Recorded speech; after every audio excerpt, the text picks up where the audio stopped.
আসসালামু আলাইকুম, স্বাগত জানাচ্ছি মেহরাজ মম কিচেনে। কেমন আছেন সবাই? আশা করি ভালো আছেন। আল্লাহর অশেষ রহমতে আমিও ভালো আছি। বন্ধুরা, ফিরে এলাম নতুন আরও একটি রেসিপি নিয়ে। আজ আপনাদের দেখাবো তেল ছাড়া কীভাবে মুরগির মাংস ভুনা করা যায় তার একটি রেসিপি। আশা করি রেসিপিটি আপনাদের ভালো লাগবে। তো বন্ধুরা, স্কিপ না করে পুরো ভিডিও জুড়ে সাথে থেকে রেসিপিটি দেখে নেওয়ার অনুরোধ রইল। চলুন মূল রেসিপিতে যাওয়া যাক। এখানে আমি 2 কেজি কক মুরগির মাংস নিয়েছি। মাংসগুলো আগে থেকে কেটে কুটে ভালোভাবে ধুয়ে পরিষ্কার করে পানি ঝরিয়ে নিয়েছি। দেখুন, সবগুলো মাংসের টুকরোই আমি বড় বড় করে কেটে নিয়েছি, যেহেতু কক মুরগির মাংস রান্নার পরে অনেকটাই ছোটো হয়ে আসে, সেজন্য এ পর্যায়ে এর সাথে অ্যাড করে দিচ্ছি মেজারমেন্ট কাপের 1 কাপ পেঁয়াজ কুচি। অ্যাড করে দেবো 2 টেবিল চামচ আদা বাটা, 2 টেবিল চামচ রসুন বাটা, দেব 1.5 টেবিল চামচ হলুদের গুঁড়া, 1 টেবিল চামচ লাল মরিচের গুঁড়া, ঝালটা আপনারা আপনাদের স্বাদ মতো দেবেন, 1 টেবিল চামচ ভাজা জিরা গুঁড়া, 1/2 টেবিল চামচ ধনে গুঁড়া, পরিমাণ মতো লবণ। এখন কিছু আস্ত মশলা অ্যাড করব। দেব কিছু এলাচ, দারচিনি, লং ও তেজপাতা। সামান্য একটু পানি দিয়ে দেবো মাংসগুলো ভালোভাবে কষিয়ে নেওয়ার জন্য। খুবই অল্প পরিমাণে পানি দিয়েছি। এখন একটি খুন্তির সাহায্যে নেড়ে মিশিয়ে নিচ্ছি সবগুলো উপকরণ। ভালোভাবে মাংসের সাথে নেড়ে মিশিয়ে নিতে হবে।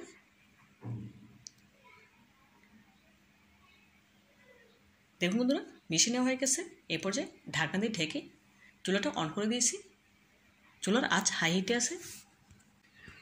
প্রথমে হাই হিটে রেখে মাংসে বলক তুলে নেব।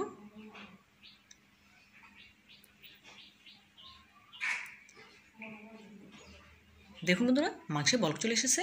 এখন ঢাকনা তুলে আমি একটু নেড়ে নিচ্ছি। দেখুন মাংস থেকে কতটা পানি ছেড়েছে, দেখে নিশ্চয়ই বুঝতে পারছেন।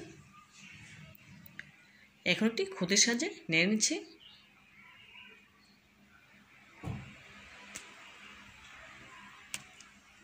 তো বন্ধুরা, আপনাদের কাছে ছোট্ট একটি রিকোয়েস্ট রইল, যারা আমার ভিডিওটিতে এখনও লাইক দেননি প্লিজ একটি লাইক দিয়ে দেবেন। আর যারা আমার চ্যানেলে নতুন ভিজিট করেছে চাইলে চ্যানেলটি সাবস্ক্রাইব করে আমার পাশে থাকতে পারেন এরকম নিত্য নতুন রেসিপি পাওয়ার জন্য। অলরেডি যেটা সাবস্ক্রাইব করে নিয়েছেন আপনাদেরকে জানাই অসংখ্য ধন্যবাদ। দেখুন বন্ধুরা, আবারও ঢাকনা দিয়ে ঢেকে দিলাম। এই পর্যায়ে চুলার আঁচ মাঝার হিটে করে দিয়েছি। দেখুন, মাঝার হিটে করে রেখেই মাংসগুলো কষিয়ে নিচ্ছি। মাংস থেকে অনেকটাই ঝোল কমে এসেছে, দেখে নিশ্চয়ই বুঝতে পারছেন। আবারও ঢাকনা দিয়ে ঢেকে দেব। ঢাকনা দিয়ে ঢেকে আরও 5 মিনিটের মতো জাল করে ঝোলটা শুকিয়ে নেব। দেখুন বন্ধুরা, মাংস থেকে ঝোলটা শুকিয়ে এসেছে, দেখে নিশ্চয়ই বুঝতে পারছেন। এই পর্যায়ে মাংসটা আমার কষানো হয়ে গেছে। দেখুন মাংস থেকে কতটা তেল ছেড়েছে। আমি কিন্তু এখানে 1 ফোঁটাও তেল ব্যবহার করিনি, মাংস থেকে এতটা তেল ছেড়েছে।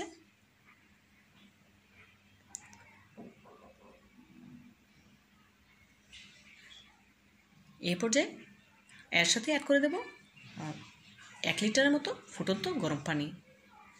গরম পানি দেওয়ার কারণে মাংসের স্বাদটা অনেকটাই বেড়ে যাবে।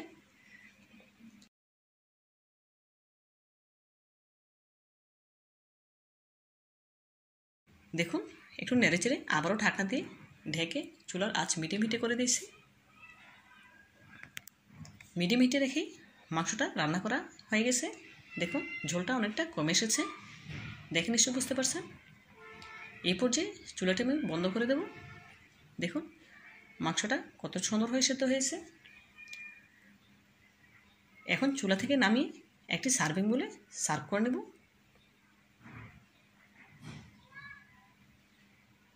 দেখুন মাশাআল্লাহ, তেল ছাড়াই কত সুন্দর মাংস রান্না করে নিলাম, দেখে নিশ্চয়ই বুঝতে পারছেন। তো বন্ধুরা, এই মাংসটা কিন্তু খেতে অসম্ভব মজার হয়েছিল। আপনারা একবার হলো তেল ছাড়া এইভাবে কক মুরগির মাংস রান্না করে খেয়ে দেখবেন, খুব ভালো লাগবে ইনশাআল্লাহ। তো বন্ধুরা, আমার এই রেসিপিটি যদি আপনাদের একটু হলেও ভালো লেগে থাকে প্লিজ লাইক, কমেন্ট এবং শেয়ার করবেন। আর আমার চ্যানেলটি সাবস্ক্রাইব করতে একদম ভুলবেন না। আজকের মতো বিদায় নিচ্ছি, দেখা হবে নতুন কোনো রেসিপিতে। ভালো থাকবেন সবাই, আল্লাহ হাফেজ।